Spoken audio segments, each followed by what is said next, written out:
ज्ञान kan bicara go. थोड़ी आठ 38 दिन कल नक्तिन वाला लाइभ अब सर्टे विश्वनाथ वाणिज्यमा सादर वन्दना गर्न चाहन्छु। प्रत्येक दिन डिस्टेन्स मेडिटेसन प्रोग्राम पछि सर्टे भन्डेजुले क्लास लिए विशुद्धिमार्ग कक्षा लिँदै आइराख्नु भएकोमा आज पनि कक्षा लिइदिनु हुनुको लागि भन्डेजुमा सादर प्रार्थना गर्न चाहन्छु। नमस्कार वहाँ भगवान अनन्त सम्यक सम्बुद्धलाई कक्षा 10 का विशुद्धि मार्गका सम्पूर्ण विद्यार्थीहरूलाई आज पनि स्वागत। र आज हाम्रो नयाँ ज्ञान गोत्र ज्ञान सँगसँगै परिचय पनि बदलेको छ। ज्ञान दर्शन विशुद्धि पहिला मार्ग अमार्ग भन्यो, कुन बाटो सही कुन बाटो गलत हैन, कुन बाटो कुन अबाटो भन्ने कुरोमा अध्ययन गरियो।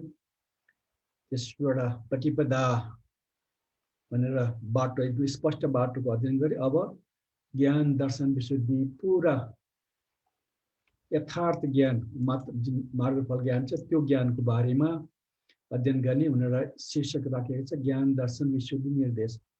त्यसको पहिलो ज्ञान छ गोत्रभू ज्ञान। गोत्रभू बारेमा हामीले दिनदेखि नै शब्द प्रयोग गरिरहेका छौँ। गोत्र परिवर्तन हुने, अनार्यबाट आर्य हुने, असभ्यबाट सभ्य हुने, सभ्य सुसंस्कृत भन्छ आर्यलाई। पृथक जनबाट मार्गफल प्राप्त हुने, लौकिकबाट लोकोत्तरमा जाने, त्यस्तो एउटा अवस्था मानसिक अवस्था नै परिवर्तन हुने गोत्रभू गोत्र प्राप्त हुने, गोत्रमा उत्पन्न हुने ज्ञान भनेर शीर्षक राखेको छ। यो ज्ञान पनि त्यति नौलो र अप्ठ्यारो चाहिँ होइन, तर ज्ञानको स्तर माथिल्लो तहमा पुगेको र यसबाट चाहिँ मार्गफल प्राप्त सुरुवात हुने हुनाले यसको आफ्नो विशेषता छ। त यहाँ भनेको छ यस पश्चात भनेको भन्दा अनुलोमको पश्चात, यस पश्चात गोत्रको ज्ञान हुन्छ। यो मार्गको आवर्जनको स्थानमा हुनाले र प्रतिपदा ज्ञान विशुद्धि हुन्छ र न त ज्ञान दर्शन विशुद्धि हुन्छ, बीचमा अव्यवहारिक नै हुन्छ, तर विपश्यनाको स्रोतमा पर्ने कारण विपश्यना बनिन्छ। बडो भाषा अचम्मको छ हैन, साधारण व्यक्तिलाई बुझ्ने गाह्रो हुन्छ होला यो। त यो मार्गको आवर्जनको स्थानमा हुनाले जुन हामी मार्गफल प्राप्त गर्दैछौँ, मार्गफल प्राप्त गर्नु अगाडिको बीचको हुनाले यो आवर्जनको अवस्थाको हुनाले हुन्छ। न प्रतिपदा ज्ञान विशुद्धि हुन्छ अरे, न त ज्ञान दर्शन विशुद्धि हुन्छ। यहाँ ज्ञान दर्शन विशुद्धि शीर्षक लेखिसकेको छ। प्रतिपदा ज्ञान दर्शन विशुद्धि अस्ति हामीले पढिसक्यौँ। न त्यो हो त्यो होइन भन्दा त ठिकै छ, तर यहाँ न त ज्ञान दर्शन विशुद्धि हुन्छ, यो जुन शीर्षक राखेको छ त्यो पनि होइन भनेको छ। त बीचमा अव्यवहारिक नै हुन्छ अरे, तर विपश्यनाको स्रोतमा पर्ने कारण विपश्यना बनिन्छ। गोत्रभू ज्ञान विपश्यना बनिन्छ, विपश्यनाको स्रोत बन्नाले त अरूमा चाहिँ प्रतिपदा ज्ञान विशुद्धि पनि होइन अरे, यो ज्ञान दर्शन विशुद्धि बीचको छ अरे एकदमै। चल यो कस्तो खाले होला अब हामी विचार गरौँ। यो गोत्रभू ज्ञानमा अध्ययन गर्ने के त भन्दा श्रोतापति मार्ग, स्वकितागामी मार्ग, अनागामी मार्ग, अरहत मार्ग, यी 4 मार्गहरूमा ज्ञान दर्शन विशुद्धि हो। यो ज्ञान पाइसकेपछि हैन बल्ल यो ज्ञान दर्शन विशुद्ध भन्दाखेरि जुन मार्गफल छ त्यसको चित्त परिशुद्ध हुन्छ। त्यो लौकिकबाट उकालो चढ्छ, त्यसैले हुन्छ यसलाई यो चित्त शुद्ध हुनाले यो श्रोतापति मार्ग, स्वकितागामी मार्ग, अनागामी मार्ग, अरहत मार्ग, यो 4वटाको जान्ने ज्ञानलाई चाहिँ ज्ञान दर्शन विशुद्धि भनेर जुन शीर्षक टाउकोमा छ ज्ञान दर्शन निर्देश, त्यसको छोटकरी परिचय दियो। अब यसमा सुरु हुन्छ प्रथम ज्ञान।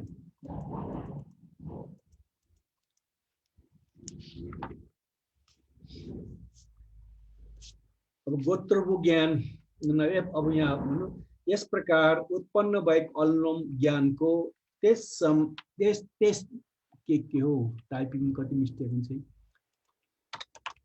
त्यस पनि अनुलोम ज्ञानहरूले आफ्नो बल अनुरूप स्थूल सत्यलाई ढाक्ने अन्धकारले लुप्त गर्दा सबै संस्कारहरूमा चित्त दौडिने र रहँदैन। किन के चाहिँ यहाँ रहँदैन चाहिँ किन चित्त दौडिँदैन, रहँदैन, अधिमुक्त हुँदैन, रोक्दैन, लाग्दैन, बाँधिँदैन, कमलको पातमा पानी जस्तै जम्मा हुन्छ, एकत्र हुन्छ, चारैतिरबाट एक स्थानमा आउँछ। यहाँ के छ पालीमा, एक स्थानमा आउँछ, सबै निमित्तको आलम्बन पनि र सारा प्रवृत्तिको आलम्बन पनि विघ्नको स्तरमा जानकारी हुन्छ।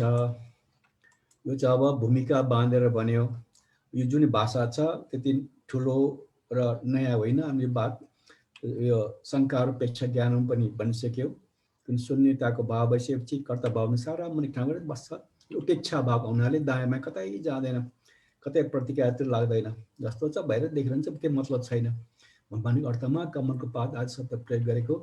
त्यसैलाई गरेर भनेछ जुन यो अनुलोम ज्ञान छ हैन, त्यसको हैन, त्यसको आधार बल अनुसार, त्यसको आधार अनुसार स्थूल स्थूल सत्यलाई ढाक्ने अन्धकारलाई लुप्त गर्दा सबै संस्कारमा चित्त दौडिँदैन र रहँदैन, अधिमुक्त हुँदैन, सक्दैन, लाग्दैन, बाँधिँदैन, कमलको पातमा पानी जस्तै जम्मा हुन्छ, एकत्र हुन्छ, चारैतिरबाट स्थानमा आउँछ।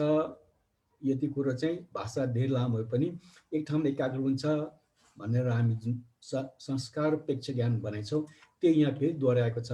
किन अब संस्कारोपेक्ष ज्ञानबाट मार्गफलतिर दोहोऱ्या जति विशेष मेहनत गर्नु परिरहेको छ। एक त संस्कारोपेक्षाले नै हाम्रो मनलाई एकाग्र गरिसक्यो, एक ठाउँमा बाँधिसक्यो। अब झन् जुन पादक ध्यानको आधार अझ बढाएर बौद्धङ्गी आदि छ, अझ भने साइन्टिस्ट बौद्धिक पक्ष धर्म अगाडि बढ्नु छ। त्यसो गरेर झन् मन डर भएको हुनाले मन कतै लाग्दैन। पहिला पनि भनियो अब मार्गफल प्राप्त हुन्छ भन्ने कुरा आएको छ होइन। त्यसले गर्दा त्यो कतै लाग्दैन, एउटै लक्ष्य हुन्छ निर्माण आलम्बन गर्ने भन्ने। त्यसले गर्दा कतै जानु भन्ने कुराले यति लामो शब्द प्रयोग गरेको छ। त्यसलाई यसमा नतर्स्यौँ। कुरो एउटा हो, मन एकाग्र भयो, एक ठाउँमा एकदम सीमित भएर बस्छ। सबै निमित्तको आलम्बन पनि र सारा प्रवृत्ति आलम्बन पनि विघ्नको स्तरमा जानकारी हुन्छ। अब आलम्बन यो विघ्न स्तर फेरि शब्द प्रयोग भएको छ। अब यसो पहिला पनि यो विघ्न आदिनमा पनि दोष कुरा आयो। अब कसरी विघ्न भयो भन्ने कुरा, अब जब के संस्कारोपेक्षा ज्ञानमा त चित्त एकाग्र गरेर हैन सबै कुरोबाट आएर त्यसमा कुनै बाधा नहुने गरी उपेक्षा गरेर बस्ने अवस्था आइसकेको छ। अब फेरि अवस्था आउँदा के एउटा नयाँ शब्द के आयो भने त्यसरी चारै स्थानमा आउँछ, सबै निमित्तको आलम्बन पनि र सारा प्रवृत्तिको आलम्बन पनि विघ्नको स्तरमा जानकारी हुन्छ। अब एकपल्ट फेरि बाधाको अडचन आइपुग्यो। अब यो किन भन्यो यो चाहिँ मलाई पनि थाहा भएन, तर यहाँ फेरि नयाँ त्यतिसम्म मन बाँध्दै आउँदा पनि अन्तमा फेरि मार्गफल प्राप्त हुने अवस्थासम्म आउने बेलामा ती जुन निमित्त छ, निमित्त र प्रवृत्ति यहाँ बार बार दोहोऱ्याउँछ। तपाईँले पहिला भनेको छ निमित्त भनेको संस्कारलाई, यी संस्कारहरू क्लेशको आधार, क्लेशको निमित्त भएको हुनाले संस्कारलाई निमित्त भनेको छ। र प्रवृत्ति जुन जीवनको क्रम चल्छ, के अरे बिहानदेखि के अरे साँझ नसुतेसम्म र जन्मदिन मरेसम्म त्यसलाई प्रवृत्ति, यो सबै यो संस्कार आलम्बन चाहिँ विघ्नको स्तरमा जानकारी हुन्छ भने एकपल्ट यहाँ दोहोऱ्यायो, उता भूमिका बाँधेको मात्रै हो। तब उसलाई सबै निमित्त र प्रवृत्तिको आलम्बनको विघ्नको स्तरमा जानकारी हुँदा अनुलोम ज्ञानको आचमन गर्दा अनि निमित्त अप्रवृत्ति संस्कार सहित निर्वाणलाई आलम्बन गर्दै पृथक जनको गोत्र, पृथक जनको नाम र पृथक जनको भूमिकालाई अतिक्रमण गर्दै आर्य गोत्र, आर्य नाम र आर्य भूमिमा उत्रिँदै निर्वाणको आलम्बनमा प्रथम मनस्कार भएको मार्गको अनन्तर समानान्तर आशयवन उपनिश्रय नास्ति विगत अनुसार छ आकारहरूले प्रत्यय हुँदा शिखा प्राप्त विपश्यनाको श्रेष्ठभूत पुनः नहुने गोत्रको ज्ञान उत्पन्न हुन्छ। बाँकी कति लामो चाहिँ पुरा कम्प्याक्ट गरेर सबै भरिदिएको शब्दहरू अब विस्तार अध्ययन गऱ्यौँ। त्यसरी अभ्यास जुन गऱ्यो संस्कारोपेक्षण आदि गरिसक्दा पनि मन बाँध्दाखेरि पनि अझ अनुलोम एकपछि अर्को उदय ज्ञानदेखि त्यसो किन गर के हो, त्यसको फाइदा के हो भनेर मूल्याङ्कन गर्दै गर्दै अनुलोम ज्ञान आइसक्दा पनि त्यही अनुलोम आधार अभ्यास फेरि गर्दा जुन हाम्रो प्रवृत्ति निमित्त र प्रवृत्ति त्यो चाहिँ अब विघ्नको स्तरमा जानकारी हुन्छ अरे। त्यो जानकारी भएको जुन निमित्त जानकारी हुन्छ हैन, त्यसको अनुलोम ज्ञान गर्नलाई अनुलोम ज्ञानबाट आसेवन भने अनुभव गर्ने अनि गर्दा अनिमित्त अप्रवृत्ति संस्कार सहित, यो निमित्त र प्रवृत्ति भन्ने चाहिँ उल्टो छ। अनिमित्तको कुनै त्यो क्लेशको आधार होइन, प्रवृत्ति जीवन चक्र नचल्ने हो। त्यस्तो अनि संस्कार सहित त्यस्तोको संस्कार निर्वाण, यो निर्वाणको परिभाषा दिएको। निर्वाण कस्तो हुन्छ भन्दा अनिमित्त क्लेश नभएको, अप्रवृत्ति जीवन चक्र नचलेको त्यस्तो संस्कार निर्वाण आलमन गर्दै पृथ्वीजनको गोत्र, पृथ्वीजनको नाम र पृथ्वीजनको भूमिलाई अतिक्रमण गर्दै त्यसलाई नागेर, त्यसलाई काटेर भनेको, त्यसलाई छोडेर अतिक्रमण भनेको। त आर्य गोत्र, आर्य नाम र आर्य भूमिमा उत्रिँदै निर्वाणको कुरोलाई जोड दिएको छ। अब हाम्रो आलमन के भन्दा निर्वाण त्यो कस्तो हुन्छ भन्दा अनिमित्त अप्रवर्तित संस्कार सहित बनेछ। त पृथकजनको जुन अवस्था पृथकजनको गोत्र भन्नु, नाम भन्नु वा त भूमि भन्नु, त्यसलाई त्यागेर अब नौलो चिज गोत्र भूको अर्थ त्यही हो, नयाँ गोत्रमा जन्मिनु हुनु, आर्य गोत्र, आर्य नाम, आर्य भूमि उत्रिँदै निर्वाणको आलम्बनमा प्रथम मनिष्कार भएको। अब यहाँ जुन छ, यहाँ माथि नै चारवटा बताइसकेको छ, स्वतापति मार्ग, सगदागमन मार्ग, अनगमन मार्ग, स्वतापति मार्ग मात्र होइन, स्वतापति फल पनि छ। तर यो सुरुमा चाहिँ पहिलो प्रथम मनिष्कार भएको हैन, पर्क विचार भएको भन्नु। तर त्यसले मार्ग अनन्तर, अब यो हेतु पच्चय, अनन्तर पच्चय, समानान्तर पच्चय, आशयवन पच्चय, उपनिषद पच्चय, नथि पच्चय, विगत पच्चय, यो 6वटा छ। त्यो पच्चय अनुसार प्रत्यय हुँदा अनि शाखा प्राप्त विपश्यनाको यो अरू त विपश्यना हामी गर्दै आएको छौँ। तर मार्ग फल प्राप्त विपश्यना सर्वोच्च अवस्थामा पुगेको भन्नेमा शिखा शब्द प्रयोग गरेछ। शिखा भने टुप्पा टुप्पी हैन, सबभन्दा माथिल्लो टुप्पा श्रीपेज भन्ने भन्छ। त्यो शिखा प्राप्त विपश्यनाको श्रेष्ठ पुनः नहुने गोत्रको ज्ञान उत्पन्न हुन्छ। अब यो शिखा प्राप्त विपश्यनाको शिखा प्राप्त यहाँ टुप्पा प्रयोग गरेछ मार्ग प्राप्त गर्न अगाडि संखार पेक्षादेखि नै। तर यहाँ के भन्छ भने त्यो शिखा प्राप्त विपश्यना श्रेष्ठ बुद्ध पुनः नहुने भने साथ यो गोत्रको ज्ञान भइसकेपछि फेरि शिखाको चाहिँ आवश्यक नपर्ने भन्ने खोजे क्या पनि। यो अब अभिधर्मदेखि नै पढ्दा थाहा होला, यहाँ स्पष्ट यहाँ मैले बुझ्न सकिनँ। तर यहाँ चाहिँ शिखा प्राप्त विपश्यनाको श्रेष्ठ बुद्ध पुनः नहुने शब्द आउँछ। मैले पहिला यो शिखा प्राप्त विपश्यनाको श्रेष्ठ अलग्गै, पुनः नहुने अलग्गै हो भनेर भन्दाखेरि त्यो नहोइन, एउटै हो। शिखा प्राप्त विपश्यनाको श्रेष्ठ पुनः नहुने गोत्रभू ज्ञान उत्पन्न हुन्छ। यसरी गरेर गोत्रभू ज्ञान हुन्छ। अब किन हुन्छ, अब यसमा हामी आज अध्ययन गर्ने गोत्रभू ज्ञानको कसरी उत्पत्ति जुन भन्दा पहिला जुन हाम्रो निमित्त प्रवृत्ति छ, त्यो जुन विघ्नको बाधा हो त्यसको त्यो देखेर त्यो अनुलोमको जुन गरियो सबै त्यो उदय ज्ञान एकपछि अब मुञ्चितो कम्मितामा आएर प्रतिसङ्ख्या आयो, प्रतिसङ्ख्या शङ्कारोपेक्षा आयो, त्यसमा मन डह्रो भइसक्यो। त्यसपछि बडो मार्गफल प्राप्तिको बडो चाहना भइसकेको थियो। त्यो विचार गर्दै आउँदाखेरि पनि अझ यो जुन बाधा भयो त्यसमा चाहिँ फेरि पुरा दोहोऱ्याएर आशय माने अनुलोमकोबाट गरेर त्यो जुन अनुभव भयो माने उदय ज्ञानदेखि लिएर यो केलाई क्लेशबाट के हो भनेर फाइदा हेर्दै आएपछि त्यसको जुन फाइदा छ त्यसलाई आसेवन अनुभूति गरेर अनिमित्त अप्रवृत्ति संस्कार सहित निर्वाणले आलम्बन गरेर छोटकरी भने निर्वाणले आलम्बन गरेर ध्यान अभ्यास गर्ने भनेको अब अगाडि बढ्दा त्यसरी अभ्यास गर्दा पृथकजनको जुन अवस्था नाम काम छोटकरी भनौँ, पृथकजनको अवस्थाबाट नाग माथि उक्लेर म त्यसलाई तोडेर त्यसलाई छोडेर त्यसको बन्धन काटेर जस्तै हामी दलदलबाट निस्केर बाहिर जमिन आयो भन्छौँ, त्यसरी नै पृथकजनको जुन भूमि छ त्यसलाई तोडेर आर्य गोत्र, आर्य नाम, आर्य भूमिमा उत्रिनेलाई हैन उत्रिँदाखेरि अब विपश्यना मार्गफल त 8 छ। त्यसमा पहिलो निर्वाणको आलम्बन गर्दा सबभन्दा पहिलो मनस्कार भएको त्यसको लागि चाहिँ मार्गको अनन्तर समानान्तर आसेवन उपनिश्रय नथि नास्ति विगतको 6 प्रकारको हेतु पचेको प्रत्यय भएको शिखा प्राप्त विपश्यनाको सेट पुनः नहुने गोत्रको ज्ञान उत्पन्न हुन्छ। यसरी अभ्यास गर्दै मार्गफल माने निर्वाणको आलम्बन गरेर अगाडि बढ्दाखेरि सबैभन्दा पहिलो मार्ग भन्नु त्यो चाहिँ गोत्रको ज्ञान उत्पन्न हुन्छ। अन्त त्यो प्रथम ज्ञानमा हैन, प्रथम ज्ञानमा सुरु हुने पहिलो ज्ञान एकदम पहिलो मनस्कार विचार पहिलो सुरुवात भन्ने जस्तो माने भाषा प्रयोग गरेको। अब यस जसप्रति पट्टी संविदा मार्गमा भनिएको छ कसरी बाह्य उत्थान र विवर्तनमा प्रज्ञा गोत्रको ज्ञान हो। विवर्तन भनेको चार घुम्ने हो हैन, विवर्तन भन्दा विवर्त हुने क्रिया वा भाव चक्कर घुमाए भनेको छ।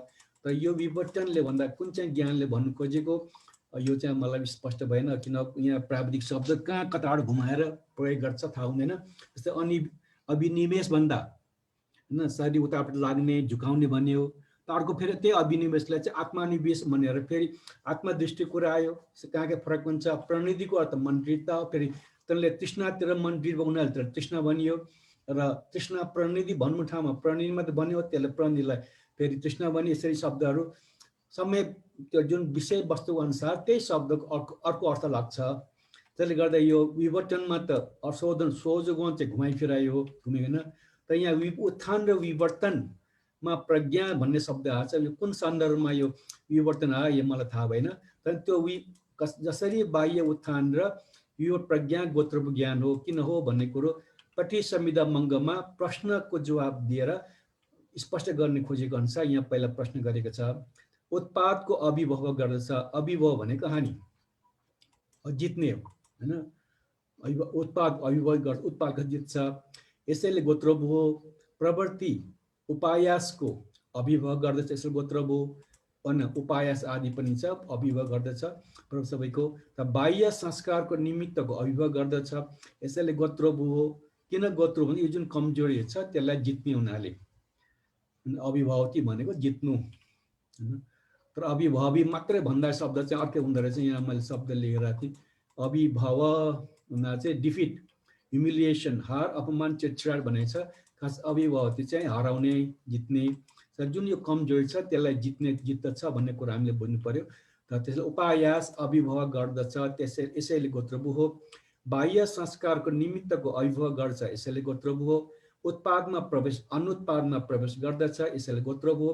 अप्रवृत्ति अनुपायस निरोध निर्माण प्रवेश गर्छ, यसैले गोत्रभु हो। माथि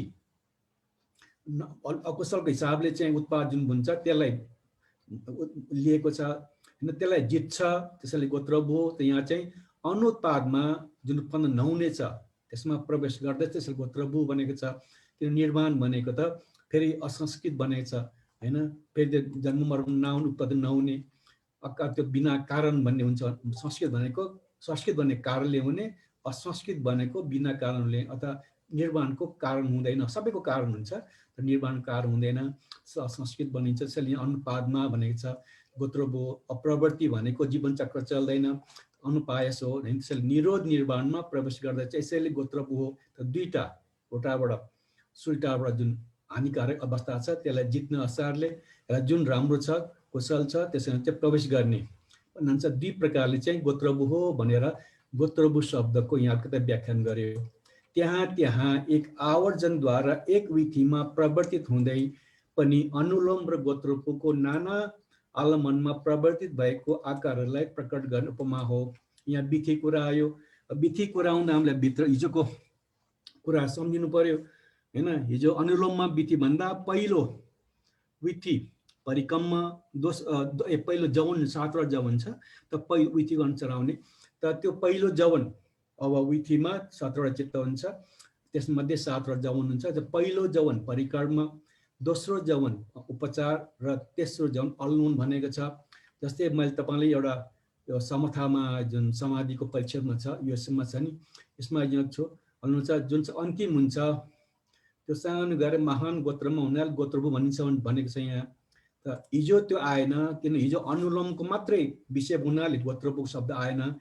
आज गोत्रभु आउनाले यहाँ गोत्रभु जोडेको छ होइन। त अनुलोम र गोत्रको नाम आलमनमा प्रवृत्ति भएको आकारलाई प्रकट गर्ने उपमा हो। त जुन विधिमा चाहिँ हिजोसम्म 3टा चित्त कुरामा अनुलोम आयो, चौथो चित्त जुन जवन चौथो जवन छ त्यो गोत्रभु हुन्छ। यही कुरो अघि त्यो समाधि उसमा उल्लेख गरेको थियो। यहाँ गोत्रभु कहिले अध्ययन गरेको हुनाले त्यो गोत्र शब्द आएको छ। विधिको 4वटा गोत्र जवन चित्त मध्ये 4वटा परिकर्म, उपचार, अनुलोम, गोत्रभु यसरी अगाडि बढ्छ प्रवृत्ति हुन्छ भनेर यहाँ बताइयो। त अब यो कुरा यति गोत्रभु कुरा यति नै हुन् होइन। यो माने गोत्रभु ज्ञान प्रथम ज्ञान चाहिँ गोत्रभु ज्ञानको कसरी जन्म हुन्छ, गोत्रभुको अर्थ के हो भन्ने कुरा बताइयो। गोत्र भने आर्य गोत्रमा जन्मिने, नयाँ गोत्रमा जन्मिने के भन्दा यो पृथक जन, हामी अलि पृथक जनै छौँ भने केमा भन्दाखेरि 4 आर्ष पृथक, कर्म कर्म पृथक, जुन यथार्थ सत्य छ, मुख्य सत्य त 4 आर्ष सत्य हो, अरू कर्मफल छ, सम्यक दृष्टिहरू छ, तीबाट चाहिँ पृथक अलगिएको हुनाले हामीले पृथक जन भन्छ। एकदम पुरा मूर्खानन्द भने के फरक पर्दैन, अति पण्डित हामीहरू चाहिँ किताब पढेर एकदम सुगा बन्छ ट्याँ कराउने, तर भित्र केही छैन। दुःख सत्य बने पाठ गर्ने, गीत बने गाउँ त मिसी मिसी हाँस्ने, अब दुःखमा को हाँस्छ र हैन। त्यस्तै कारणले हामीहरू त्यो जुन यथार्थ ज्ञानहरू छ, जुन चित्त परिशुद्ध भएर बुद्धले बताउनु भएको छ, उतातिर किताबी कुरो चाहिँ कण्ठ छ, तर भित्री चित्तले मनले त्यसलाई छोएको छैन, त एकदम टाढा कता कता हो। त्यसैले हामीलाई पृथकजन सत्य यथार्थबाट पृथक, 4 आर्ष सत्य पृथक भन्नाले पृथकजन भन्छ। त्यो पृथकजनको गोत्रबाट माथि चढेर अतिक्रमण त्यसलाई जित्दै, त्यसलाई दलदललाई तोड्दै हैन, असिक्रिया अब जे भन्नु बाधा अर्थ तोड्दै आर्य गोत्रमा उत्रिने, त्यहाँ जन्म हुने हुनाले त्यसलाई गोत्रभू भनिन्छ हैन। त्यो गोत्रभू अर्थात् के हो? गोत्रभू अथवा सिधा हुँदाखेरि गोत्र हुँदा के हुन्छ भन्दा दुईटा कुरा गर्यो। एउटा उत्पाद आदि, जुन साधारण जुन हाम्रो पृथकजन जीवन छ, जन्म चक्र उत्पत्ति हुने हुन्छ, त्यो हुँदा त्यसलाई नाश गर्ने हैन। गोत्रभू भनेको जो प्रवर्त्य जीवन चक्र छ, त्यसलाई पनि आदि जे व्यवहार छ, त्यसलाई अभिभाव जित्ने उनीहरू गोत्रभू भन्यो। अर्कोतिर चाहिँ अनुत्पाद, फेरि उत्पन्न नहुने, त्यस्तो कुरामा प्रवेश गर्ने हुनाले गोत्रभू हो। प्रवर्त्य जुन जन्म चक्र जुन चलन छ, जीवनकाल छ, त्यो नहुने हुनाले गोत्रभू भनेर दुई प्रकारले यहाँ गोत्रभूको पहिचान माने लक्षण देखाएको छ। अन्तमा विधिमा यहाँ त धेरै छैन, यसो गरी अनुलोममा बताएको कुराले जोडेर जुन त्यसलाई आवर्तन गरेर जाँदा विधिमा 4 जवन, विधिको 4 जवन हुन्छ। त्यसमा पहिलो उपचार परिक्रमा, दोस्रो उपचार, तेस्रो अनुलोम, चौथो जवन चाहिँ गोत्रभू भन्ने कुरामा यहाँ त उल्लेख गर्यो। यसरी जुन कुरा उल्लेख गरेछ गोत्रभू बारेमा, त्यो गोत्रभू के हो भनेर बुझाउनलाई फेरि उपमाको दिएको छ। बुद्ध शिक्षा बार भने उपमेय, उपमार उपमेयमा उपमा बाहिरी कुरा हुन्छ, त्यो उपमालाई प्रष्ट गर्न उपमा दिएर त्यसको फेरि व्याख्यानले ज्ञानले यो अर्थ यो है भनेर बुझाउने कोसिस गरिन्छ। त यहाँ उपमा फेरि दियो, के भन्यो? नहरको उपमा जसरी ठुलो नहरलाई नागेर अर्को किनारा जान इच्छुक पुरुष बेगले दौडेर नहरको यस किनारामा रुखको शाखामा बाँधेर झुन्डिएको डोरी या लट्ठीलाई पक्रेर कुदेर अर्को किनारा जानको लागि झुकोस्, ढलो झुन्डिएको शरीर भएर अर्को किनाराको माथिल्लो भागलाई पाएर त्यसलाई छाडेर काँप्दै अर्को किनारामा खसेर बिस्तारो उभिन्छ।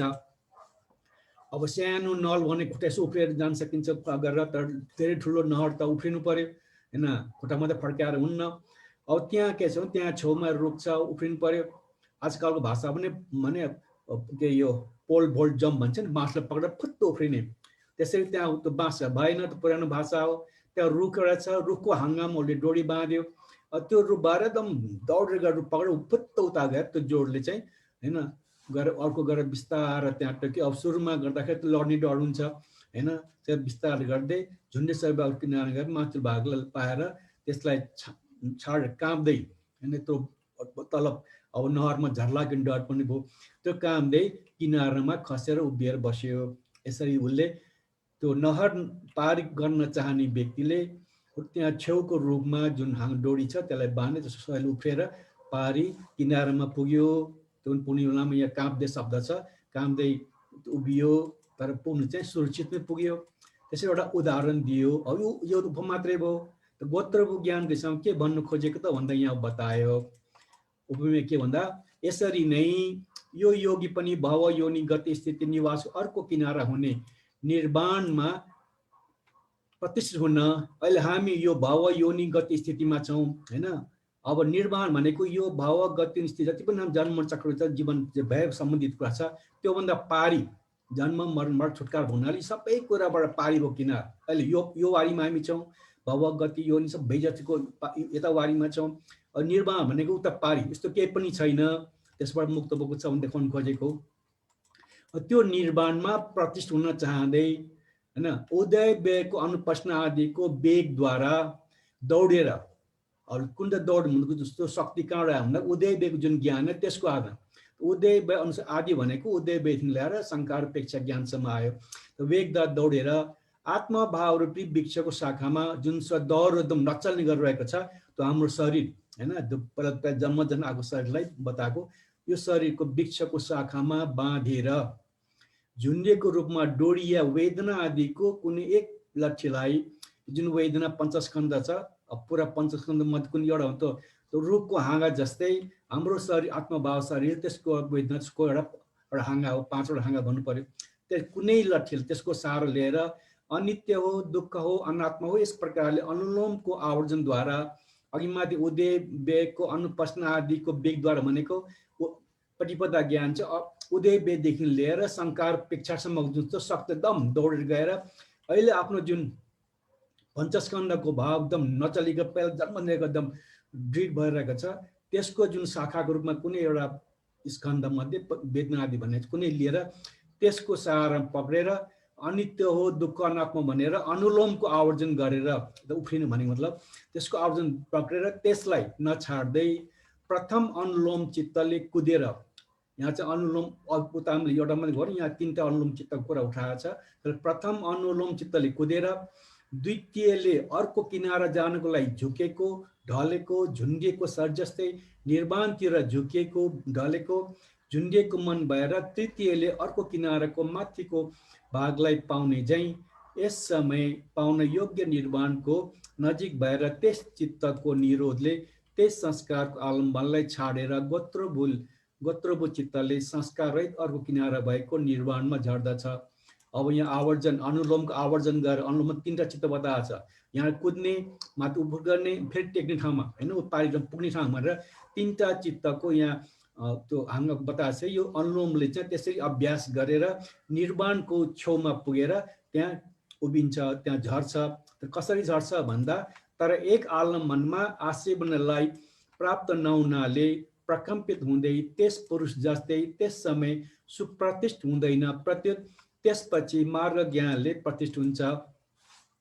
तर यो के भनेछ भने पहिलो चोटी ज्ञान पाएको हुन उसको मन सारा डर हुँदैन त्यसले जुन त्यहाँ त्यो अघि उफ्रिने मान्छे कम डराएर पल्लो जुन के होला डराएर ठ्याक्क किनारमा उभियो उन त उभियो तर पहिला डर लागेको थियो त्यसैले मन कमजोर भएर पुरा सुप्रतिष्ठ नभएको हुनाले त्यसपछि मार्ग ज्ञानको प्रतीक्षा हुन्छ। खालि एउटा मार्ग ज्ञान मात्रै टेक्छ त्यो पनि अगाडि उसले डर हुन्छ अरे हैन यो जुन अब पृथक जनबाट छोड्नु पर्छ हैन भन्छ मार्गको बन्धन छोड्दा बडो डर त्रास हुन्छ भनेर धर्म बताएको छ त्यो कुरा बताउन खोजेको यहाँ।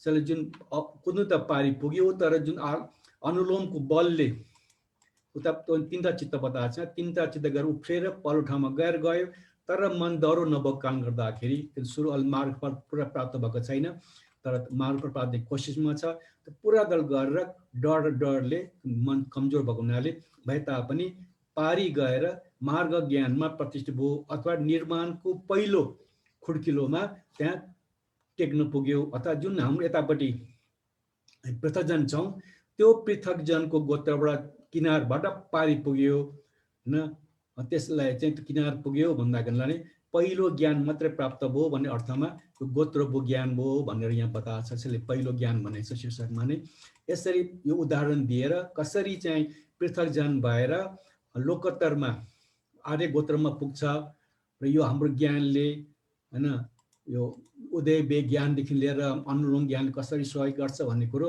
यो जुन नहरको उपमा छ त्यो उपमाले बुझाउने कोसिस भयो।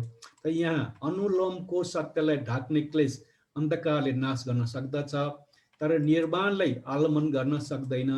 गोत्रभूले निर्वाणले नै आलम्बन गर्न सक्दछ तर सत्यले ढाक्ने अन्धकारले नाश गर्न सक्दैन। यहाँ अर्को विस्तार दिएको छ।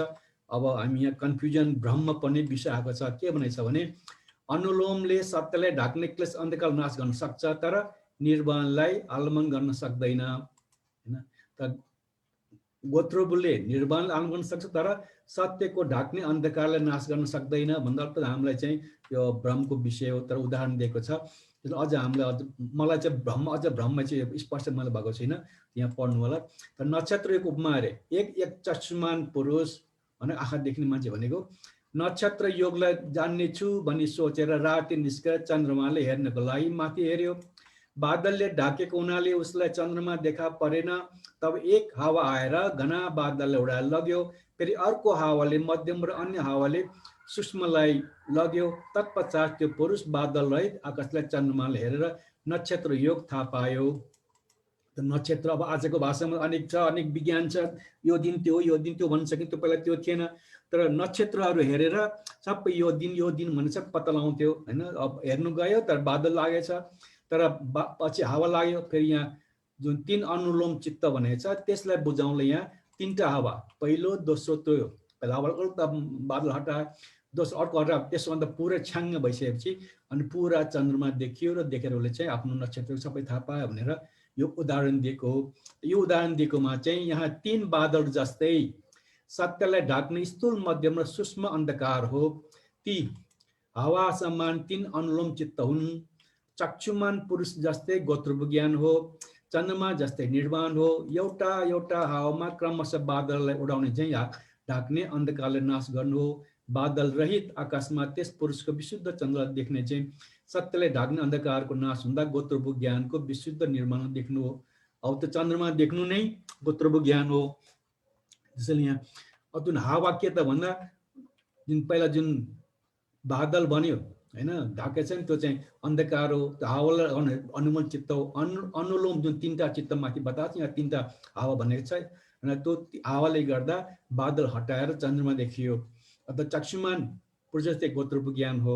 त उसले चाहिँ निर्माण देख्यो, गोत्रको ज्ञान र निर्माण देखिन्छ। त त्यो भन्नुको लागि चाहिँ अब त हावाले त्यो जुन हाम्रो अन्धकारहरू छ, ज्ञानताहरू छ त्यसलाई पन्छाइदियो अनुलोम गर्दा। त्यसपछि बादल हटेपछि त्यो जुन गोत्रको ज्ञानले गर्दा चन्द्रमा देख्न पाइयो, चन्द्रमा रूपी निर्माण देख्न पाइयो। त्यसको एक माथि हो। तर जुन माथि यहाँ बताएको छ कि उसले यो गर्न सक्दैन, त्यो गर्न भनेर यहाँ के भन्छ भने त्यहाँ 3 बादलहरू जस्तै सत्यलाई ढाक्ने स्थूल मध्यम यो तल जसरी के हो, जसरी ती हावा चन्द्रमालाई ढाक्ने बादलले नै उडाउन सक्छन्, चन्द्रमाले देख्न सक्दैन। यसरी अनुलोम सत्यलाई ढाक्ने अन्धकारले नाश गर्न सक्छ, निर्वाणलाई देख्न सक्दैन। यो कुरा बुझ्नु सहिलो छ। अब हावाले के गर्छ, चन्द्रमालाई ढाक्ने बादल मात्रै हटाउन सक्छ हैन, त्यसले चन्द्रमालाई देख्ने कुरा हुँदैन। त्यसैगरी अनुलोमले हाम्रो अज्ञानता जुन छ त्यसलाई हटाउन सक्छ तर निर्वाण देख्न सक्दैन भन्ने हो। त्यो सत्य छ। तर के हुन्छ भने जसरी त्यो पुरुष चन्द्रमालाई देख्न सक्दछ, बादललाई उडाउन सक्दैन, त्यसरी गोत्रको ज्ञान निर्माण देख्न सक्छ, क्लेशको अन्धकारले नाश गर्न सक्दैन हैन। अब गोत्रको ज्ञानले मार्गफल प्राप्त गरेर निर्माणको छेउ पहिलो अवस्था स्वतः पनि मार्गमा पुग्दैछ। हामीले बुझ्ने भाषा त्यही हो। तर के भन्छ भने क्लेशको अन्धकारलाई नाश गर्न सक्दैन माथि भनेको छ। क्लेशको नाश यो यहाँ बताएको हुनाले यो किन बनि के को बन्यो भन्ने कुरो यो चाहिँ अलिकता बुझ्नु मलाई पनि गाह्रो भयो। अब तपाईँहरूले पनि सायद गाह्रो हुन्छ। एकपल्ट अब काठमाडौँतिर बस्नु, त्यहाँ विद्वानले धेरै छन्, के भन्नु खोजेकोलाई यो भन्ने एकपल्ट तपाईँले यो सोध्नु होला। फेरि यहाँ बताइदिन्छु। त्यो जसरी त्यो पुरुष चन्द्रमालाई नै देख्न सक्दछ, बादलहरूले उडाउन सक्दैन हैन। अब त्यो गोत्रको ज्ञानले चाहिँ बादल भनेको त्यो अन्धकारहरू छ त्यसलाई हटाउन सक्दैन। त्यसरी गोत्रको ज्ञान निर्माण देख्न सक्छ तर क्लेशको अन्धकारले नाश गर्न सक्दैन भनेको छ। यो किन भनेको यो हैन, एकपल्ट तपाईँ सोध्नु होला। तर यो नक्षत्र यो उपमा चाहिँ यसरी बताएको छ। त यो आवर्जन हुँदै नहुँदै पनि आवर्जनको स्थानमा स्थित भएर त्यसरी उत्पन्न भएर मार्गलाई सङ्केत गरी निरुद्ध भए जस्तै निरुद्ध हुन्छ। मार्ग पनि त्यसद्वारा दिएको सङ्केतलाई नछाडेर नै विचिरहित सन्तति अनुसार त्यस ज्ञानसँगै जाँदै पहिले कहिले विद्ध नगरिएको, पहिले कहिले नाश नगरेको लोभ दोष मोहको स्कन्धले विद्ध गर्दै नै नाश गर्दै उत्पन्न हुन्छ। यो गोत्रको ज्ञान पहिलो जुन ज्ञान छ वो स्वतःप्रति मार्ग ज्ञान छ। कसरी उत्पत्ति हुन्छ अब त्यसै गर्दा जुन माथिको अभ्यासको यहाँ बताएको छ। अनि यो भाषा बुझ्नु साह्रै गाह्रो छ। यो लोकत्व भएको हुनाले करिब किताब त लाइन खालि पढ्ने मात्रै हुन्छ, विशेष व्याख्यान गर्न नसक्ने अवस्था छ। त्यसलाई धेरै विद्वान हुनुपर्ने रहेछ। त्यसैले यहाँ समस्या आइरहेछ, त्यही पनि बेल पढौँ। यो आवर्जन नहुँदै त्यो नहुँदै पनि आवर्जनको स्थानमा स्थित भएर यसरी उत्पन्न भएर मार्गलाई सङ्केत गरी हैन निरुद्ध भए जस्तै निरुद्ध हुन्छ।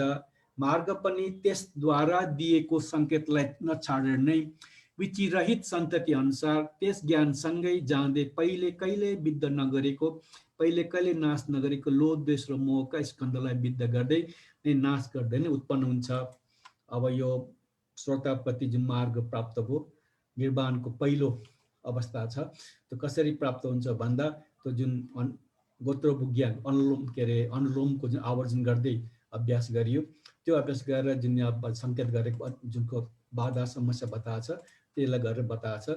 त्यसलाई उदाहरणको रूपमा त्यसलाई बजाउन सङ्केत भन्नु निरुद्ध भए जस्तै निरुद्ध हुन्छ, मार्ग पनि त्यसद्वारा दिएको सङ्केतलाई छाडेर नै विचिरहित सन्तति अनुसार त्यस ज्ञानसँगै जाँदै पहिले कहिले विद्ध नभएको, कहिले नाश नभएको। किन हामी यता प्रतिजन भएसम्म यी कमजोरी हराउँदैन। त्यसलाई स्वतः पहिलोचोटि हामी स्वतःपन्नको पहिलो खुट्किन पुग्दैछ जग्गाले पहिला कहिले प्राप्त नभएको जुन चित्तको जुन कमजोरी छ त्यसलाई नाश गरेर पुग्न आँट्यो भन्ने अर्थमा यो हो।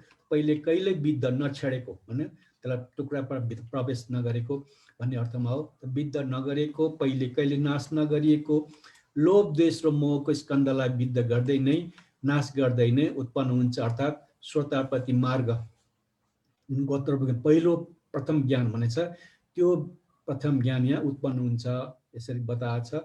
यसलाई अब धेरै व्याख्यान गर्न सकिएन हैन। आज यति नै यस प्रकारले कुरा बुझिरहँ। एउटा धनुषधारी उपमा छ, यो धनुषधारी उपमा दिएर पनि अलिकता बुझ्न सकिन्छ होला, एकपल्ट यसको अध्ययन गरौँ। र धनुषधारीको उपमा एक धनुषधारी 8 ऋषभ 1120 हात दूरी टाढा हैन 100 तख्ताहरूलाई राख्न लगाएर वस्त्रले आफ्नो मुखलाई छोपेर बाणले चढाएर चक्कामा उभियो। अर्को पुरुषले धनुषधारी चढेको चक्कालाई घुमाउँथ्यो। तपाईँले कुरा आजकल ट्यालेन्ट सोमा हुन्छ, पहिला यस्तो खुब हुन्थ्यो, जादुगर आउँछ नि, अब त्यो यत्रो चक्का फनफन हुन्छ त्यहाँ उसले राखेर बाँधेको हुन्छ, त्यो चक्का फनमा घुम्ने हो। त्यो चाहिँ त्यो चक्कामा बसेर तीर हान्ने हो हैन। कति टाढा भन्दा 8 ऋषभ 1120 हात, मोटामोटी भनौँ 1000 मिटर हैन। 1000 मिटर भनेको 1 किलोमिटर हैन, यति टाढा त्यहाँबाट त्यो तीर हान्ने हो। आफूलाई त्यहाँ उसलाई फनफन घुमाइरहेको छ हेर्नुहोस् हैन। त्यहाँ 100 तख्ताहरू चाङ लगाइरहेको छ हैन। त त्यसैले गरेको ठाउँमा अर्को पुरुषले धनुषधारी चढेको चक्कालाई घुमाउँथ्यो। जब घुम्दै गरेको चक्कामा रहेर धनुषधारी तख्ता अगाडि आइपुग्थ्यो, अब त काट्छ त फनफन घुमिरहेछ हैन, ठिक्क बिचमा हुन्छ। यो कहिले टाउको खुट्टा चक्का घुमाउँछ, कहिले टाउको माथि कहिले खुट्टा हुन्छ, ठ्याक्कै बिचमा पर्दा हैन। तब त्यहाँ दोस्रो पुरुषले हिर्काएर डन्डाले सङ्केत गर्दा उता काठमा चाहिँ ड्याङ्ग गर्दा त्यो आवाज सुन्छ उसले हैन। त्यो सुनेको बेला त्यो उता फनफन घुमेर ठ्याक्क अगाडि आउने, उसले आवाज दिन्छ, त्यो बेला उसले तीर हान्ने भनेर यहाँ त्यो भन्नु खोजेको। तपाईँले यो तीर हान्ने त्यो ट्यालेन्ट सो देख्नुभयो भने कुरा बुझ्नु सहिलो छ। हामी त केटाकेटीमा त अब तराईतिर त भारततिर खुब आउँछ, खुब देख्थ्यौँ हेर हामी यो यस्तो चाहिँ।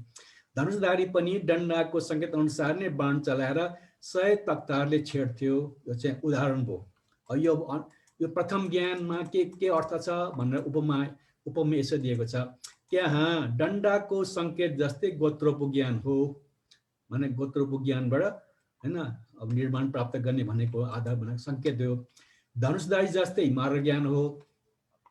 धनुषधारीको डन्डाको सङ्केत नछाडिकन 100 तख्ताहरूले छेड्ने जै मार्ग ज्ञानको गोत्रोपो ज्ञानद्वारा सङ्केतलाई नछाडिकन नै निर्माणले आलम्बन गरी पहिले कहिले विद्ध नभएको, पहिले कहिले नाश नगरेको लोभ द्वेष मोहको स्कन्धलाई विद्ध नाश गर्नु हो। तख्तालाई छेड्नु भने मतलब पहिला कहिले नाश हाम्रो जुन क्लेश छ त्यसलाई छोड्नु, त्यसलाई नष्ट गर्नु, त्यसलाई छेडेर पारे हैन। पट्टिभेद भन्छौँ नि हैन, हामी पट्टिभेद भनेको छेडे बाहिर जाने भन्छौँ, तर लोकोत्तर ज्ञानले पट्टिभेद भन्छ। त्यसले गरेर विद्ध गरेर भित्र पस्ने भन्ने अर्थमा यो भनेको।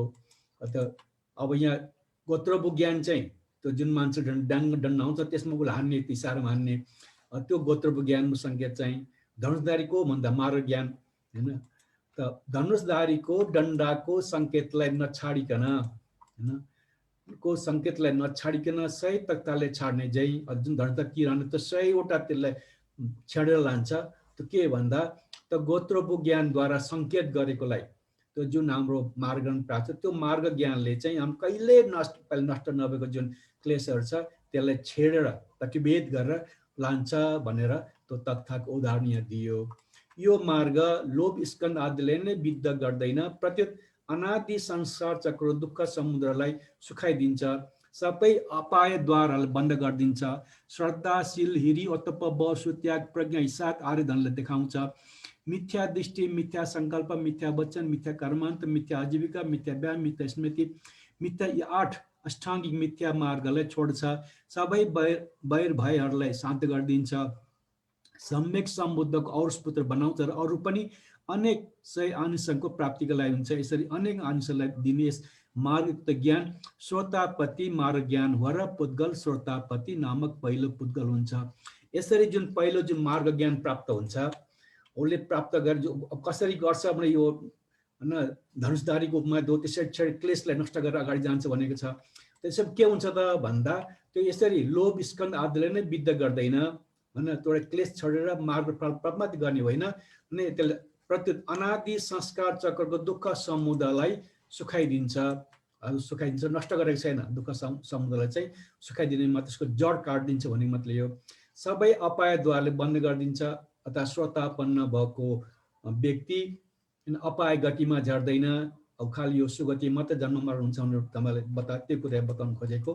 त श्रोतापन्न भएपछि कम श्रोता मार्ग मात्र भएपछि कहिले तल्लो त अपाय गति छ, त्यो अपाय गतिमा उसको जन्म हुँदैन। त्यही भनेको सबै द्वारहरूलाई बन्द गरिदिन्छ।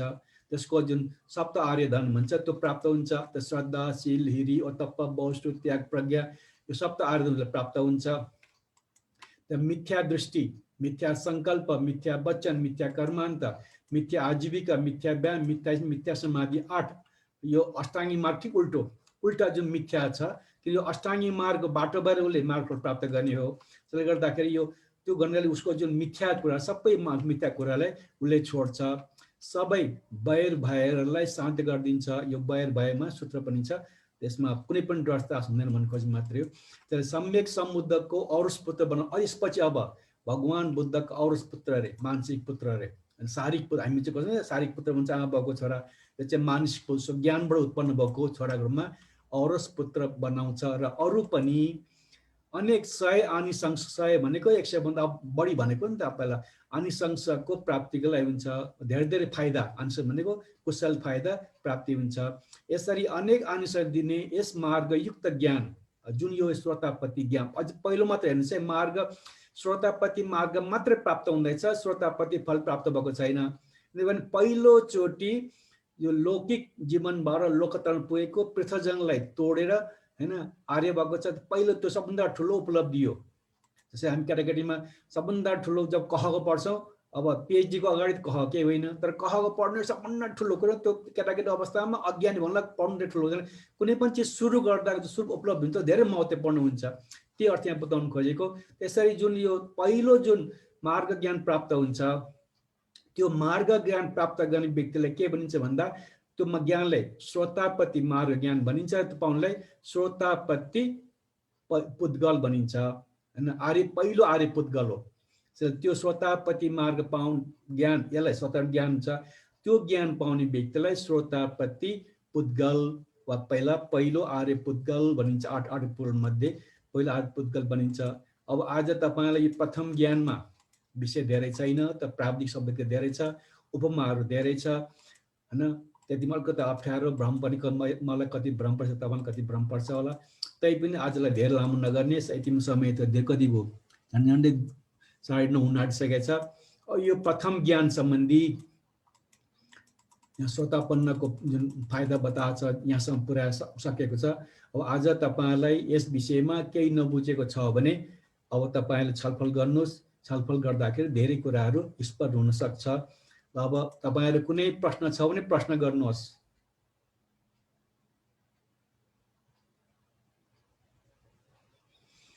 उपासक उपासिकाहरू वा विद्यार्थीहरू, आजको प्रथम ज्ञान गोत्रोपु ज्ञान जुन प्रथम ज्ञान छ त्यो पहिलो ज्ञानलाई श्रोतापति मार्ग ज्ञान जुन प्राप्त हुन्छ त्यसको कसरी हुन्छ हैन, त्यसको के फाइदा हुन्छ भन्ने बताएको छ।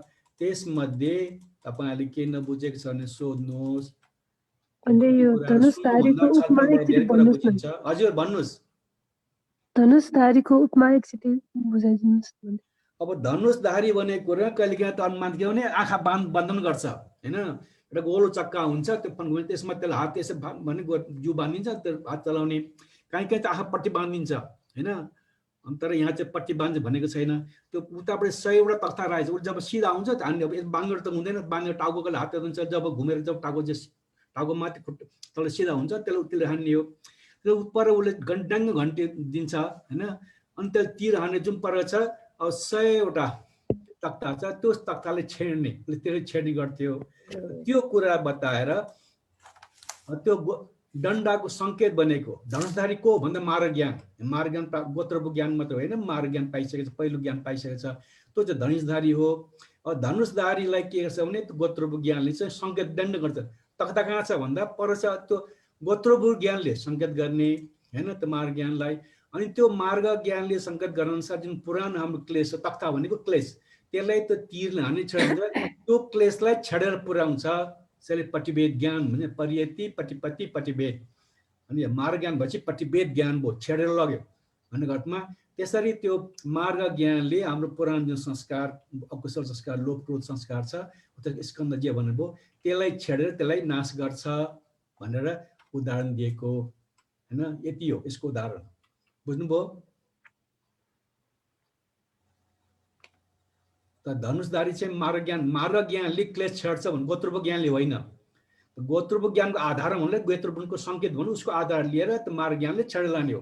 किन गोत्रको ज्ञान पछि मार्ग ज्ञान पाउने हो, त्यसले गोत्रको सङ्केत गर्ने खास काम गर्ने मार्ग ज्ञानले हाम्रो क्लेशलाई तोडेर लाने हो। अब क्लेश सबै क्लेश नबन्नु, किनकि आफ्नो क्लेश नष्ट त अनन्त हुनुपर्छ, यत्काल सकाद दिठी आत्मा त नष्ट हुने हो। बुझ्नुभयो? बुझ्यो भने यसमा मार्ग ज्ञानले कसरी हाम्रो चित्तलाई तोडेर लान्छ भनेर त्यो बुझाउन खोजेको मात्रै हो। श्रोतापट्टि मार्ग प्रथम ज्ञानमा पुग्दाखेरि कसरी चित्तलाई त्यो तोड्छ, त्यसले हाम्रो जुन पुरानो एकदम एउटा जड बसेको त्यसलाई कसरी तोड्छ, कसरी बिँधेर लान्छ, छेडेर लान्छ भन्ने कुरा मात्रै बुझाउन खोजेको यसमा। यो बुझ्यो भने होइन, यसमा तपाईँले परिक्रमा, उपचार, अनुलोम अनि यो अनुलोम पछि यो गोत्रभू भन्नुभयो भने यो सबै जौनसित भयो होइन भन्दै? कहाँनिर भन्नुहोस् त एकपल्ट, कुन उदाहरण पछि छ? होइन, तपाईँले यो 4वटा जौनको कुरा भन्नुभयो नि, परिक्रमा, उपचार, अनुलोम, गोत्रभू, 7वटा जौन हुनुमा चाहिँ उहाँहरू मार्ग ज्ञान पुग्नुभन्दा अगाडि चाहिँ 4वटा जौनमा चाहिँ आउँछ। त्यो अघि जुन सुरुमा तपाईँले यो मैले बताएँ नि, यो 100 तपाईँसँग अहिले विशुद्ध मार्ग छ भने 119 पेजमा पल्टाउनुहोस्, त्यहाँ छ यो। त्यसो मैले तपाईँलाई बुझाउन राखिरहेको होइन। यसमा सबै यहाँ बताए प्रीतिकर्ता हुन्छन् जसलाई अर्पण मानिन्छ, यसरी गाउँ आदिको नजिक वा सम्बी गाउँको 119 त्यहाँ तपाईँको कुरा छेकिरहेको छ। 117 यो पहिला यो समाधिमा आएको छ, निमित्ताभिमुख प्रवृत्तिको प्रतिपादन शीर्षकमा छ। त्यही यसै भनेछ होइन। प्रीतिसु एकता हुन्छन् जसलाई अर्पणाको परिक्रमले परिक्रमा भनिन्छ, साथै जसरी गाउँ आदिको नजिक या समीप स्थान गाउँको सिमाना गौडा भनिन्छ, यसरी नै अर्पणाको नजिक या समीप हुनाले उपचार पनि भनिन्छ। यसको पूर्व परिक्रमहरू र माथि अर्पणाको अनुलोम हुनाले अनुलोम पनि भनिन्छ। जुन सबभन्दा अन्तिम हुन्छ त्यो सानो गोत्रको अभिभाव नगर्ने तथा महान गोत्रमा हुनाले गोत्र भनिन्छ। यो सुरुमा 4वटा चित्तको कुरा बताएको छ होइन। त्यहाँ उसले बताएको सन्दर्भमा चाहिँ समाधिको लागि भएको राखेको, यो पनि समाधि नै हो। त अहिले आएर अनुलोममा हामीले जम्मा 3टा मात्रै जौन कुरा उठायो होइन। यहाँ चाहिँ अब गोत्रभू ज्ञान थिएन, अनुलोम ज्ञानको मात्रै हुनाले 3टा बतायो। यहाँ चाहिँ गोत्रभू पनि बताएको छ, त्यही कुरा मैले तपाईँलाई उल्लेख गरेको मात्रै हो। यहाँ चाहिँ स्पष्ट लेखेको छैन, हामी अनुलोममा पढिसक्यौँ, त्यसको राग मात्रै हो। विधि चित्र, कपाको विधि चित्र त्यहाँ एक आवर्जनद्वारा एक विधिमा प्रवेश होइन प्रहुँदै पनि अनुलोम र गोत्रभूको नाना आलम्बन प्रवृत्त भएको आकारले प्रकट गर्ने उपमा हो, यति मात्र भनेको छ होइन। त्यसको व्याख्यान गर्न खोजेको मात्रै। अब जुन 7वटा चित्त छ, जौन त 7वटा हुन्छ, त्यसमा बाँकी 3वटा के हो भन्ने कुरा उल्लेख पनि गरेको छैन होइन। तर पछि तपाईँले द्वितीय ज्ञानमा चाहिँ फेरि 7वटा चित्त उल्लेख गरेको छ। साथै त्यहाँ चाहिँ यो अहिले आवश्यक नभएर माने विशेष प्रसङ्ग नभएर त्यो 7वटा जौनको कुरा नउठाएको होला। त्यसरी अनुलोममा 3टा मात्र उठायो, गोत्रभूमा आएर गोत्रभूको कुरा उठायो, त्यसैले यो यसको सम्बन्ध नभएर नउठा जस्तो लाग्छ। पछि द्वितीय ज्ञानमा चाहिँ सात र चेतसिक यो जवन चित्त कुरा उठाएछ र त्यसमा तपाईले भने अनुसारको त्यो सात र जवन चित्त किन कुरा आएन भन्ने कुरो त्यहाँ जवाब पाइन्छ होला। यहाँ त अब लेखेको छैन हैन। अब हामी यसको विशेष विद्वान होइनौँ, सबै एउटा कुरा बताउनलाई किताब पढेर अलिअलि बुझेको भएर तपाईलाई बताउने हो हैन। त्यसले गर्दा यहाँ तपाईले सोधेको प्रश्नको सबै जवाब चाहिँ म दिन सक्ने अवस्थामा छैन। जति किताब मैले लेखेको छ हैन त्यसको भरमा अलिअलि दायाँमा हेर्दाखेरि जस्तै अब उता खोज्दाखेरि त अघि देखाएको चिज पाइयो, त्यसरी नै अब कहीँ पाइयो भने अब बताउन सजिलो हुन्छ। विशुद्ध मार्गको सुरु सबै पढ्नुपर्छ, दोहोऱ्याइ पढेर सम्बन्धित गरेर रिफरेन्स दियो भने जस्तै गरेर पढ्यो भने चाहिँ बुझाउनु धेरै सजिलो। अहिले त्यो त्यति पढ्ने अब मलाई पनि समय भएन, फुर्सद भएन। अहिले हाम्रो आवश्यक बोधि ज्ञानले अनुरोध गरे अनुसार ल राम्रै काम गरौँ न, मलाई पनि फाइदा छ भनेर हात हालिहालेको हो। यसलाई अब 2-4 चोटि 10 चोटि बारसँग तलमा अगाडि पछाडि गर्दै पढ्दै गऱ्यो भने बल्ल विशुद्धि मार्ग स्पष्ट हुन्छ। त्यसमा अझ अभिधर्म पनि पढ्नु पाइयो भने अनि बल्ल राम्ररी व्याख्यान गर्न पाइन्छ। अहिले सबै कुराको अभाव छ ममा, त्यसले गर्दा तपाईँले स्पष्ट रूपमा एउटा प्रश्नको जवाब चाहिँ दिन सक्ने अवस्थामा छैन। खालि जुन अगाडि किताबमा लेखिएको छ त्यतिमा जो 4वटा जवन कुरा आएको छ त्यति कुरा चाहिँ मैले अब त्यहाँ पढे अनुसार बताएको मात्रै हुँ। त्योभन्दा बढ्ता दिने मेरो अहिले अवस्था छैन। यसमा तपाईँ अहिलेलाई यतिमै सन्तोष गर्नु होला, पछि नयाँ कुराहरू सिक्दै जाउँला। ल अरू छ के सोध्नु पर्ने?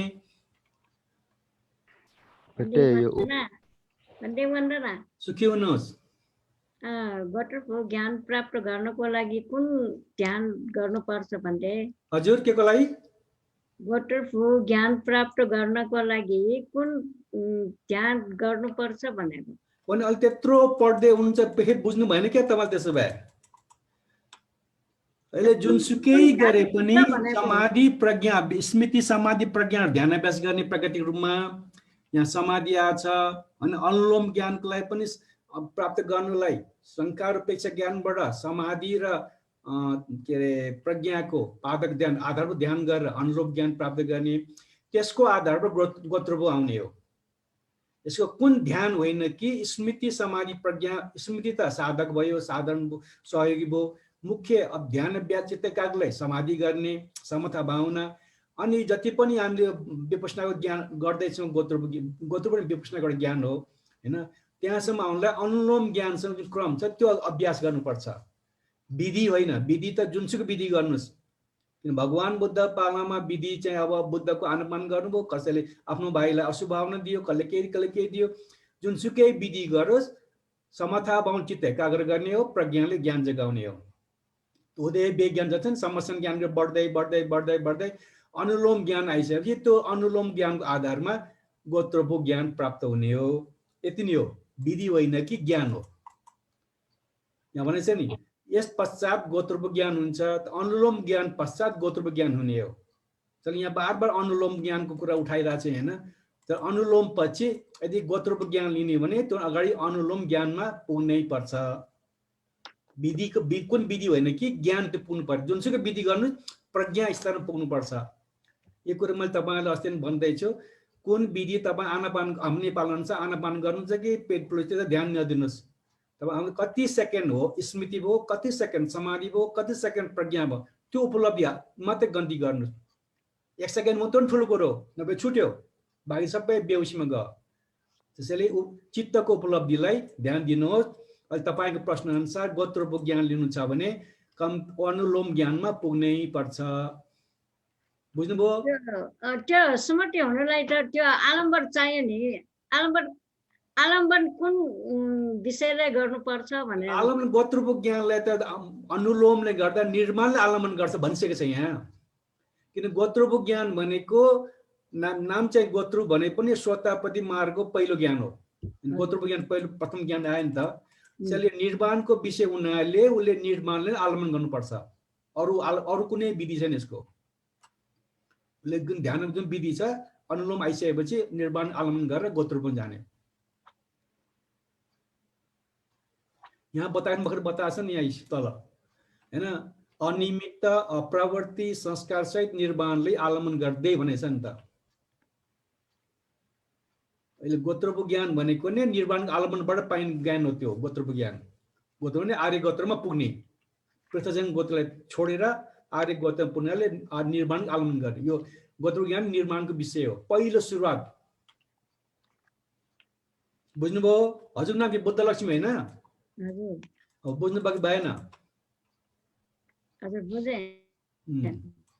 फेरि आज बुझे फेरि भने फेरि भोलि शङ्का हुन्छ है, सोध्नुहोस् है। लाडर नमन कति सोध्न भन्नु होला। ज्ञान भनेको एकदम सूक्ष्म हुनुपर्छ।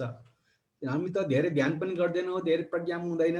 दस्तर मन डुलाएको हुनाले त्यो पञ्चनिर्माण सहितको विचार गरी एकचित एकाग्र पिन पोइन्ट भन्छ नि, त्यो गर्न सक्दैनौँ। यो ज्ञान त पिन पोइन्ट गरेर हेर्नुपर्ने हो। चित्त एकदम एक छेउमा लगाएर गर्नु चाहिँ कुरा बुझ्नु सहिलो। हाम्रो दस्तर डोलेको मनले यहाँ बुझ्ने गर्छ। कति प्राविधिक शब्दहरू छ हेर्नुहोस् न। एउटा वाक्य त यति लामो कति कुरा घुसाएको छ त्यहाँ। त्यसैले एकपल्ट कुरा सोधेमा चित्त बुझेन भन्नु होला, फेरि विचार भोलि विचार पर्सि विचार गर्नुहोस्। शङ्कालाई अहिले हाम्रो उपासक हुनुहुन्छ नि, एउटा कुरा 2-3 दिन सोध्नुभयो त सोधिरहनु पर्छ त्यो होइन। हाम्रो ज्ञान स्तर त तल्लो तहको छ, विषय पढ्नुपर्छ धेरै माथिल्लो तहको। अब मार्गफल प्राप्तिको सुरुवात भइरहेको छ यहाँ। त्यसैले शङ्का हुनसक्छ, बार बार सोधिरहनु पर्छ है। एकैपल्टमा पुग्यो भन्न सम्झिनु होला, भ्रम हुने सम्भावना धेरै छ। हो भन्दै अरू सोध्नुहोस् ल, केही छ सोधे गर्नुहोस्। अनि भन्दै प्रतिपदा भनेको के भन्दै? प्रतिपदा भने बाटो। अनि संविदा भनेको प्रतिपदा संविदा भनेको कहाँ छ? प्रतिपदा संविदा भने यहाँको के बाहिर लिनुभएको? यही छ, यही छ कि कता छ? पट्टी संविदा। पट्टी संविदा भने पट्टी संविदा विश्लेषण भन्छ अर्थमा। ठ्याक्कै शब्द यहाँ आउँदैन। प्रति संविदा भने विश्लेषण गर्ने ज्ञान हो। त्यो चाहिँ किताब हो। पट्टी संविदा मर्ग चाहिँ किताबको नाम हो होइन। तर पट्टी संविदा भनेको चाहिँ विश्लेषण गर्ने हो।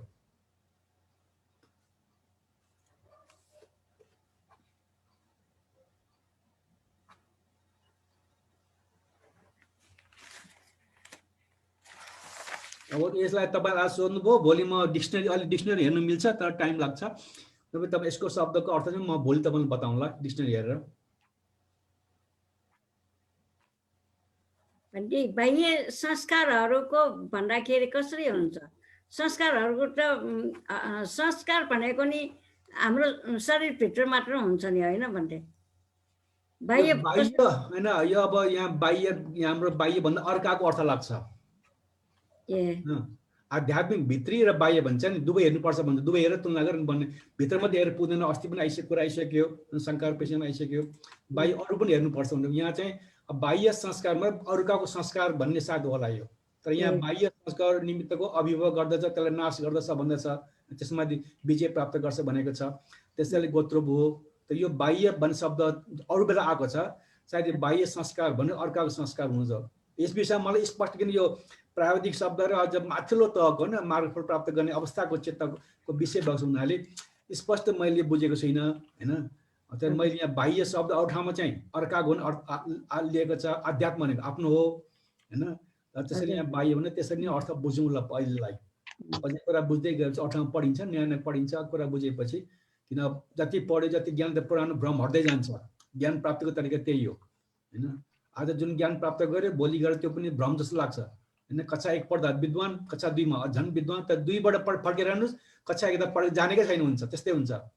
त्यो गर्दै ज्ञान बढ्दै गयो भने यसको व्याख्यान गरौँला होइन। नयाँ नयाँ ज्ञान आउने। अहिले हाम्रो आजको ज्ञानले यति नै बुझिराखौँ। बाह्य भने अर्काको।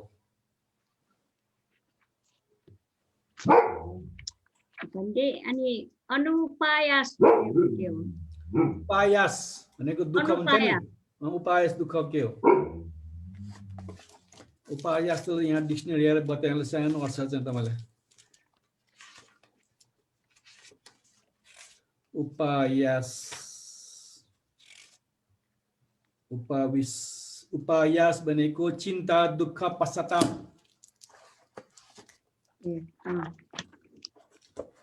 अनि अनुपायास भन्दाखेरि चिन्ता नभएको, दुःख नभएको, पश्चाताप नभएको, चिन्ता नभएको होला। हजुर।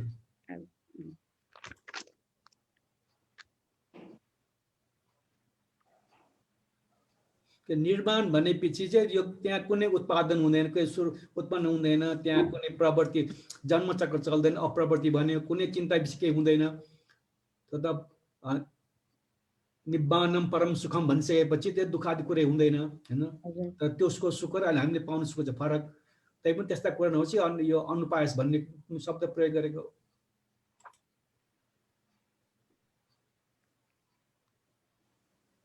गोत्रबु कस्तो हुन्छ भन्दाखेरि दुईटा कुराले व्याख्यान गर्यो। एउटा कुशलको आधारमा अनुपात आदिको कुरा बतायो, त्यो हुँदैन, प्रवृत्ति हुँदैन, उपायस हुँदैन। अर्को पहिला जुन कमजोरी छ यहाँ उत्पाद छ त्यसलाई नाश गर्छ गोत्रबु हो हैन। प्रवृत्ति छ त्यसलाई नाश गर्ने उपाय छ त्यसलाई पनि अब अभिभव जित्छ, त्यसमाथि विजय प्राप्त गर्छ गोत्रबु। अकुशल नराम्रो चाहिँ जितेकोले गोत्रबु हो, चाहिँ राम्रो जुन छ परिशुद्ध छ त्यसमा प्रवेश गरेकोले गोत्रबु भनेर दुईटै लक्षण बताएको छ यहाँ। हजुर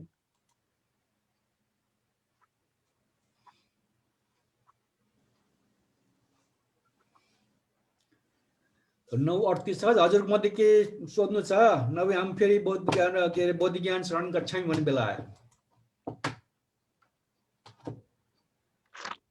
अनि त्यो जो प्रवृत्ति अप्रवृत्ति अलिकति बुझ्न पाएँ। प्रवृत्ति र निमित्त शब्द बार बार दोहोरिएको छ। प्रवृत्ति प्रवृत्ति निमित्त चाहिँ संस्कारलाई निमित्त बनेको कुनै पनि संस्कार, किनभने संस्कारबाट चाहिँ क्लेश उत्पन्न हुन्छ। अनि यो संस्कार क्लेशको आधार भनेको निमित्त भनेको आधारमा लिएको हो। त्यसैले संस्कार निमित्त प्रवृत्ति भनेको जुन हाम्रो जीवन अब बिहानदेखि बेलुकासम्म जीवन चल्छ नि, त्यो जीवन काललाई प्रवृत्ति भन्छ। लम्बिएर जहाँ सरर जीवन चल्छ हैन, एउटा भएन लगातार हुन्छ नि, त्यसलाई प्रवृत्ति भन्छ। एउटा घटना हो नि, पुरा जन्मदेखि मरणको जुन जीवन त्यसलाई प्रवृत्ति भन्छ। त्यही अनिमित्त भनेको मतलब त्यो संस्कारहरू छैन, जसको कारण क्लेश उत्पत्ति हुन्छ, त्यो संस्कार छैन। प्रवृत्ति अप्रवृत्ति भनेको जन्मको जीवन अगाडि बढ्दैन छैन। निर्वाण भनेको त जन्म मरण छुटकारा भनेपछि त्यो जन्म चक्र छ नि हैन, जीवन काल छ, त्यो छैन भनेको, त्यो नहुने भनेको। अले चाहिँ नकारात्मक अर्थ लगाएको, उल्टो अर्थ लगाएको। उत्पादको अनुपात बन्यो हैन, प्रवृत्तिको अप्रवृत्ति बन्यो, उपायसको अनुपायस बन्यो। यहाँ बिचमा थुप्रोहरू छ, यहाँ चाहिँ अब एजेन्ट गरेर छुट्याइदिएको। बुझ्नुभयो? अहिले मोटामोटी बुझिराख्नुहोस्। अहिले बुझेको भोलि बढी बुझ्न सकिन्छ। त्यो संस्कार चित्तको नियम कर्मले कर्म बनाउनु भनेको त्यही हो। अहिले हामी केही कुरा कोसिस प्रश्न गर्ने प्रश्न बानी गर्छ, त्यसले अर्को भोलि त्यो बानीलाई फेरि अर्को प्रश्न गर्ने बानी बसाउँछ। अहिले केही कुरा बुझ्छौँ, त्यो साधारण ज्ञानले भोलि अर्को ज्ञान प्राप्त गराउँछ। त्यसले ज्ञान प्राप्त कोसिस अलिकति हामीले छोड्नुहुन्न, त्यो बिउ रोपिराख्नुपर्छ। त्यसले त्यही चिज अगाडि त्यो म छैन भनेको त्यही हो, मैले गर्ने होइन। हाम्रो जुन संस्कार बसाउँछौँ त्यसले अगाडि ठेलेर बाहिर निकाल्ने हो। आज अलिकति ज्ञानको बिउ रोप्नुहोस्, त्यो ज्ञानको संस्कारले भोलि तपाईँलाई अर्को ज्ञान उत्पत्ति गर्न सहयोग गर्छ। त्यो मैले ज्ञान लिने होइन, संस्कारले ज्ञान लिने, सबै संस्कार खेल हो। हजुर भन्थे। चल यो प्रश्न कुरा बुझ्ने कुरा बार बार प्रश्न गरिनु समय अनुसार हैन। लल्लै कुरा मेरो बताइदियो भने ठाडा झडगन कुरो हुँदैन। शिष्ट ढङ्गले कुरा चाहिँ अब कान्छ हो, ठुलो जेको फरक पर्दैन। शिष्ट ढङ्गले सोधेर ज्ञान लिने हो, तर ज्ञान लिने कुरोमा सोधपुछ गर्ने कुरा सोधिरहनु पर्छ, नबुझेको कुराहरू। अरू छ हजुर मध्ये कसैका सोध्नु पर्ने?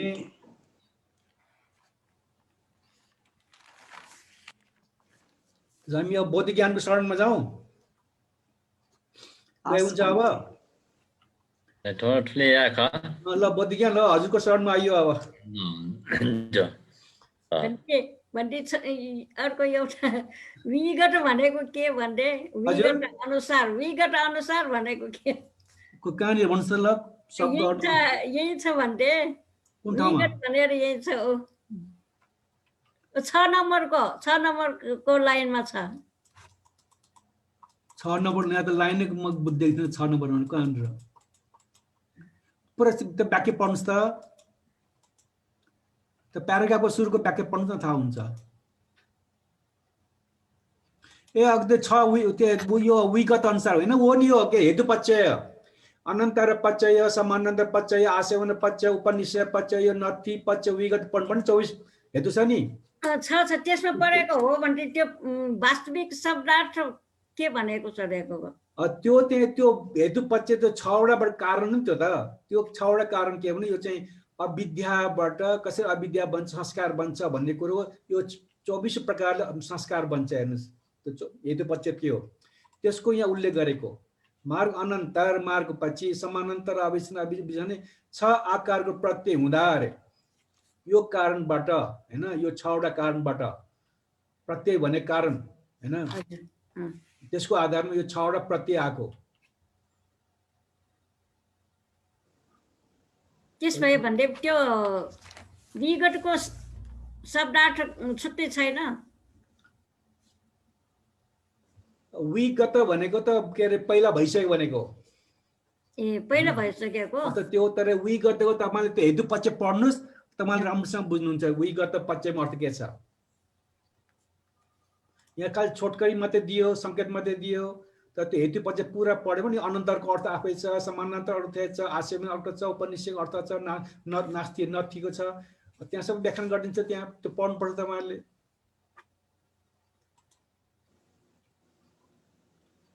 हामी अब यहाँ चाहिँ पाली भाषामा वलाई ओ पढ्नु पर्छ संस्कृतमा त्यो नियम छ तर हामी नेपालीमा चाहिँ वलाई ब पढ्दा विगत भन्छ नि यसलाई पहिला भइसकेको अन्त वास्तवमा विगत हो अनि भइसकेको कुराहरुबाट हाम्रो चेत उत्पन्न हुन्छ त्यो पनि कारण हो के हुनलाई त्यो अर्थमा आउने यो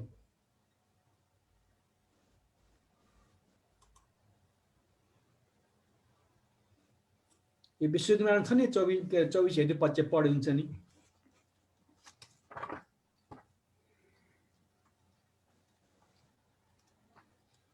त्यो 4 आर्षको सुरुमा होला प्रज्ञाको सुरुमा अनि ठोडो ठुली या भने मेरो तर्फबाट हो उहाँलाई सोध्नु उहाँहरुको प्रश्न छ भने जवाफ दिनु नभए आजलाई बिदा पाउने गर्नुपर्छ हुन्छ आज पण्डितजीले आज पनि क्लास लिएर उपकार गर्नुभयो पण्डितजीमा केटा ज्ञापन गर्दै र पण्डितजी पनि यसरी जुन अभिरुचिपूर्वक उपकार गर्नुभएर अगाडि बढिराख्नु भएको छ विद्यार्थीहरू पनि रातिको समय भए पनि वर्षापूर्वक अध्ययन गरिराख्नु भएको छ र पण्डितज्यू केटा ज्ञापन गर्दै पण्डितज्यू पनि निरोगी सुस्वास्थ्य मङ्गल र कामना गर्न चाहन्छु र जोमा पार्टिसिपेट राख्नुभएका र फेसबुक पेजहरुबाट पार्टिसिपेट सुनिराख्नुभएका पढिराख्नुभएका अध्ययन गरिराख्नुभएका सबैलाई पनि चाडबाड निरोगी सुस्वास्थ्य मङ्गल कामना गरेर आजको यो कक्षा यहाँ अन्त गर्न चाहन्छु नमो लोको होटो साधु साधु साधु